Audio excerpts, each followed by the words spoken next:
While the world media speculates about what leaders will agree on at the upcoming summit in Davos, real politics is being conducted outside of official protocols, on your smartphone. Politico blew up the information space with an insider story. European leaders and Ukrainian President Volodymyr Zelensky created a closed group chat in one of the secure messengers.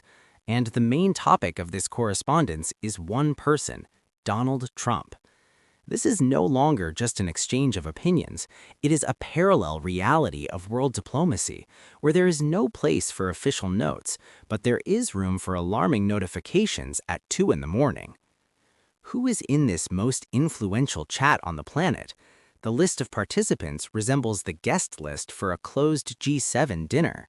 It includes British Prime Minister Keir Starmer, French leader Emmanuel Macron, and Germany's new Chancellor Friedrich Merz. They are joined by European Commission President Ursula von der Leyen, Italian Prime Minister Giorgia Meloni, and Finnish President Alexander Stubb. But perhaps the most important participant here is Volodymyr Zelensky.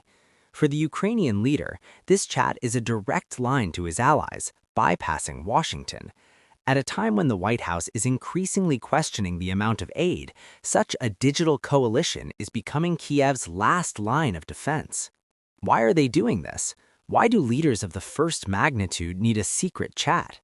The answer lies in the unpredictability of the 47th U.S. president. It is now January 2026, and relations between Europe and the United States are tense to the limit.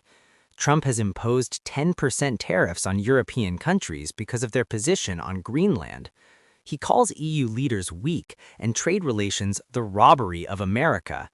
Politico sources claim that the group chat explodes with messages every time shocking news arrives from Washington.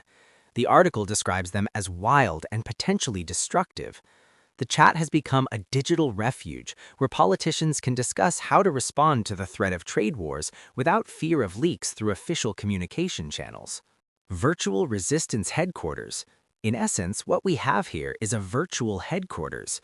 Whereas coordination used to require weeks of preparation and business jet flights, now Europe's common position on Trump's latest tweet or decree is worked out in a matter of minutes. This changes the very essence of diplomacy. Experts note that this messenger diplomacy allows Europe to be faster. When Trump announces new tariffs, Macron, Merz, and Starmer already have a response plan ready, agreed upon in correspondence. This is their way of surviving in a world where the rules of the game change every morning. But there is a downside. How secure are these chats? And what if one day we see screenshots of what they really think of each other? Remember 2019? Back then, a viral humorous video spread across the internet, a parody clip about how world leaders created a group chat on WhatsApp. In that video, Trump bombarded everyone with memes. Macron and Merkel tried to keep order, and the other participants exchanged scathing comments about the world order. At the time, we all laughed, considering it an absurd satire on modern politics. But 7 years have passed, and the reality of 2026 has proven that life is the best screenwriter. What was a joke in 2019 has now become Europe's main tool for survival. Big politics has finally gone online. And if we used to talk about backroom deals, today it's time to introduce the term chat diplomacy. Keep an eye on your notifications. Right now, in a closed chat room, tomorrow's agenda may be being decided.